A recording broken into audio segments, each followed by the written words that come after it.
হ্যাঁ, আমরা যেখান থেকে যেটা নিয়ে ব্যবহার করি আবার সেই জিনিসটা জায়গায় রেখে দিতে পছন্দ করি, মানে রাখতেই হয়। রান্নাঘরেও ব্যাপারটা একই। জিরে গুঁড়ো, ধনে গুঁড়ো, শুকনো লঙ্কা, তেজপাতা, দারচিনি, পাঁচ ফোড়ন, কালো জিরা, ধনে গুঁড়ো, হলুদ, যেটা ফুরিয়ে যাক না কেন, সেটাকে আবার যখনই কৌটো থেকে ফুরিয়ে যায় তখন আবার দোকান থেকে কিনে এনে সেটা আবার আমরা ফুলফিল করে দিই, আবার সেটাকে ফুল করে দিই। গাড়ির টায়ারের ক্ষেত্রেও তাই, টায়ারে হাওয়া ফুরিয়ে গেলে, হাওয়া কমে আসলে আমরা আবার সেটাতে হাওয়া ভরি। পেট্রোল ফুরিয়ে গেলে আবার সেখানে পেট্রোল ভরি। ভর্তি তো করে রাখি, খালি তো রাখি না। লিপস্টিক, কাজল এসব ফুরিয়ে গেলে তো হয়েই গেল, কতক্ষণে সেটা ভর্তি করব, আবার কিনে এনে আবার সেটাকে শেষ হওয়ার আগেই আবার ভর্তি করার চিন্তা হয়ে যায় আমাদের, যেটা শেষ হয়ে যাচ্ছে এটা অর্ডার করে দিতে হবে, আবার যেন ওটা চলে আসে, জিনিসটা যেন আবার ব্যবহার করতে পারি। এমনকি ইলেকট্রনিক্সের ক্ষেত্রেও তাই।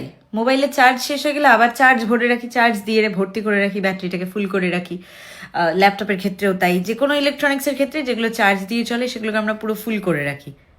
আর টাকা পয়সার ক্ষেত্রে তো আরও বেশি। টাকা অ্যাকাউন্টে একটু কমে গেলেই আমাদের মাথা খারাপ হয়ে যায়। টাকা খালি হয়ে গেলে তো ব্যাস, হাত খালি থাকলে তো আরোই মাথা দুনিয়া খারাপ হয়ে যায়, যে কতক্ষণে আমি যেই টাকাটা খরচ করে ফেললাম সেই টাকাটা আবার জমা করে রাখতে পারবো, আবার একটু একটু করে জমিয়ে আবার ভর্তি করতে পারবো অ্যাকাউন্টটা, তাই না? পেটের ক্ষেত্রেও তাই। পেট খালি হয়ে গেলে কতক্ষণে খাবো, কি খাবো না, তখন আর দিকবিদিক জ্ঞান শূন্য লাগে, তখন একটা খাবার পেলেই হলো।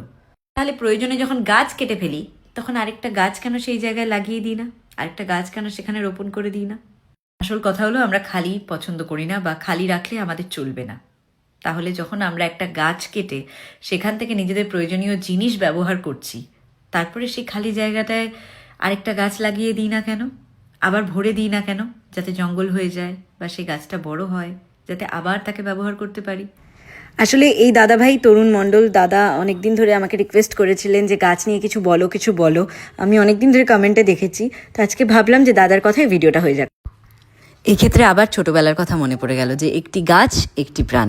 আমরা চাইলে একটি গাছ অনেক প্রাণ বাঁচাতে পারে। ধন্যবাদ।